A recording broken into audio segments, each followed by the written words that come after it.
सुनने के बाद जूनिक की दादी बोलती है और हमारे शहर में कितना आएगा, तो लॉयर कहता है कि उसके बारे में अभी से कोई आइडिया नहीं है। उनके जूनिक का भाई बहुत ही गुस्सा हो जाता है। वो लॉयर से पेपर लेते हैं और कहता है कि ये कैसे पॉसिबल है।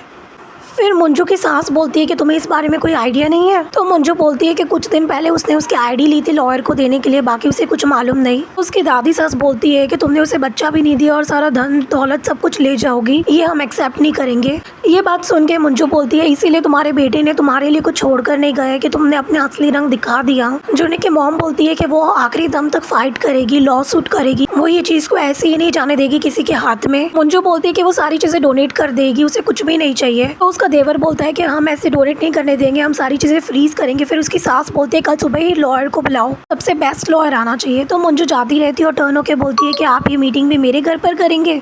तो उसकी दादी सास बोलती है इसका क्या मतलब। तो लॉयर कहता है कि उसके पति ने 10 दिन पहले अपनी सारी प्रॉपर्टी और ये घर मंजू के नाम पे कर दिया।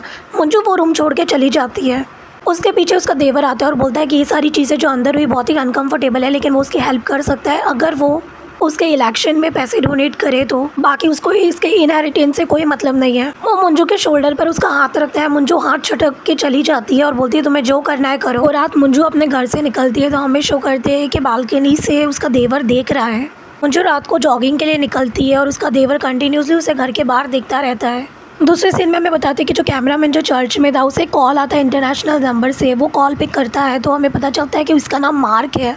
सामने वाला बोलता है कि बहुत ही बड़ी पार्टी है और उसे मंजू का सीक्रेट बॉडीगार्ड बनना है और मंजू के खिलाफ इंटेल प्रोवाइड करना है कि वो क्या करती है, किससे बात करती है और कि मंजू की जान खतरे में है। ये पूछता है कि क्या मंजू को पता है इस बारे में, तो बोलता है कि नहीं, ये उससे सीक्रेट रखना है। नेक्स्ट सीन में हमें बताते हैं कि मंजू पुलिस स्टेशन में होती है और पुलिस वाले उसे मार्क के बारे में बताते हैं। तब मंजू पूछती है कि वो कौन था जिसने हमारी मदद की। पुलिस वाला बोलता है कि उसके दोस्त बोलते हैं कि वो रशियन है पर वो है अमेरिकन और उसके बारे में और कोई डिटेल नहीं है। हमें शो करते हैं कि मंजू अपना नॉर्मली रूटीन करती है और मार्क उसे फॉलो करते हैं, हर जगह वो जाती है। वो बताता है कि मंजू कैसे नॉर्मली अपने ऑफिस जाती है, खाना कम खाती है और बहुत ही बिजी रहती है, अपने इमोशंस नहीं दिखाती। मंजू डिसाइड करती है कि उसे मार्क से मिलना है और मार्क से मिलने के लिए वो बस स्टॉप पे जाती है। वहाँ पर पहुँचने के बाद सबसे पहले मार्क मंजू को उसका नेकलेस देता है जो वहाँ गिर गया था चर्च में, जो मंजू के पति जनकिक ने उसे पहनाया था। मंजू उसे बोलती है कि उसे कुछ पूछना है, तब मार्क बोलता है कि यहाँ नहीं, तुम्हें कोई फॉलो कर रहा है, तुम्हें आइडिया नहीं है। तो वहाँ से लेके चला जाता है और वो लोग जो उसे फॉलो करते हैं वो कंटिन्यूसली उसे फॉलो करते रहते हैं। मार्क उसे माउंटेन के ऊपर ले जाते हैं और पूछता है वहाँ जाने के बाद कि पूछो क्या पूछना है। तो मंजू बोलती है कि जो आदमी ने मेरे पति को मारा जिसका नाम मिस्टर किम है, सब बोलते हैं कि वो आदमी पागल है, लेकिन उसके आंखें उसकी आवाज़ से वो पागल लगता नहीं है। तो मार्क बोलता है बिल्कुल सही, वो पागल नहीं था। मार्क मंजू को उस दिन की सीसीटीवी फुटेज दिखाता है और कहता है कि जब वो आके बैठा था तब उसने अपनी डेस्क पर डाउट के बाद मार्क ने जाके देखा तो वो एक बुक थी। बुक खोलने के बाद देखा तो अंदर एक कार्ड था, कार्ड में एक नंबर था। ने जब लोकल बूथ पर जाकर उस नंबर पे कॉल किया तो किसी ने पिक नहीं किया। थोड़ी देर बाद वहाँ पर गाड़ी में लोग आए और जिसे ढूंढ रहे थे जिसने कॉल किया था। उसने कहा कि उसके पति को मारने से पहले मिस्टर किम बाहर गया था चर्च के और किसी से मिला था। वो आदमी ब्लैक गाड़ी में था।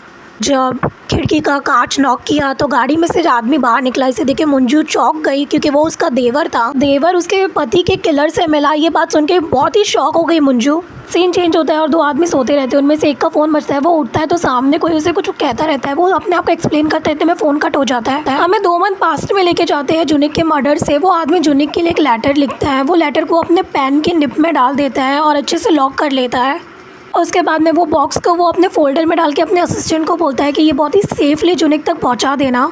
जूनिक तक वो लेटर पहुंचता है और जूनिक वो लेटर पढ़ता है तो वो ज़रा सा शॉक हो जाता है। चेंज होता है और हम प्रेजेंट में आते हैं जिसमें मार्क एक शिप में रहते हैं और सोचता है कि उसने एक सपना देखा जिसमें वो एक औरत है और वो नॉर्थ और साउथ का रिलेशन अच्छा कर रही है, जिसमें सभी लोग बहुत ही खुश है और नॉर्थ में रहने वाले कोई दुश्मन नहीं बल्कि रिलेटिव है। जो अपने पति के ऑफिस में जाती है। ऑफिस में जाने के बाद वो अपने पति के असिस्टेंट से पूछती है कि मेरे पति ने मेरी सिक्योरिटी कब बढ़ाई थी, क्योंकि लास्ट में वो बहुत ही घबराया हुआ रहता था। तो उसका असिस्टेंट बोलता है अभी कुछ महीनों पहले। वो कहता है कि जूनिक लास्ट में बहुत ही पर्सनल कॉल्स और मीटिंग करने लग गया था जिसके बारे में उसको भी नहीं मालूम था और वो कई बार सिक्योरिटी बढ़ा चुका था। इनफैक्ट मंजू के कोरिया आने के एक दिन पहले ही उसने सिक्योरिटी डबल करवाई थी और एक बार ही वो लोग सिंपल रास्ते से जा रहे थे तब उसने कहा था कि लंबा रास्ता ले। जब उसके असिस्टेंट ने पूछा तो उसने पीछे देखा और बोला कि एक स्क्वेरल हमारा पीछा कर रही है। पीछे काली गाड़ी थी जो उनके पीछे आ रही थी। ये सुन के मंजू वहाँ से चली जाती है। वो घर पहुँचती है और अपने बुक स्टैंड में कोई चीज़ को ढूंढती रहती है। उसे एक फोल्डर मिलता है और फिर हमें फ्लैशबैक में शो करते हैं कि उसका पति कुछ ड्रॉ करता रहता है। एक स्क्विरल की पिक ड्रॉ करता है और बोलता है कि बचपन में उसे एक स्क्विरल ने काट लिया था और तुम्हें पता है स्क्विरल कौन है? तो मंजू बोलती है कि तुम्हारा छोटा भाई। तो बोलता है बिल्कुल हाँ, क्योंकि तब से ही उसका निकनेम स्क्विरल हो गया। प्रेजेंट में मंजू को वो फोल्डर मिल गया। वो एक फैमिली फोटो एल्बम होता है। मंजू उसे खोल के देखती है तो वहाँ पे उसके पति और उसके छोटे भाई की पिक होती है। उसके नीचे एरो कर उसने स्क्विरल की फोटो लगाई हुई होती है। मंजू देखकर शॉक हो जाती है। तभी उसे कॉल आता है अपनी फ्रेंड्स का। फ्रेंड बोलती है कि मिस्टर किम के फैमिली को देखकर लगता है कि वो शिफ्ट हो रही है और कुछ लोग भी है उनके साथ में जो शिफ्टिंग में मदद करवा रहे हैं। वो लोग दिखने से तो फैमिली मेम्बर नहीं लग रहे हैं और ऐसा लग रहा है कि सभी लोग कहीं जा रहे हैं, वो भी जल्दबाजी में बहुत सारा सामान लेकर। वो लोग जाते रहते हैं तो वो बोलती है कि मैं इनका पीछा करती हूँ। तो मंजू बोलती है डेंजरस हो सकता है। तो उसकी फ्रेंड बोलती है मैं एक डिवोर्स लॉयर थी, मेरे लिए मुश्किल बात नहीं है। तो मंजू कहती है कि ठीक है तुम उसका पीछा करो, लेकिन उनसे कन्फ्रंट मत करना जब तक मैं नहीं आ जाती। वो अपने घर से निकलती है।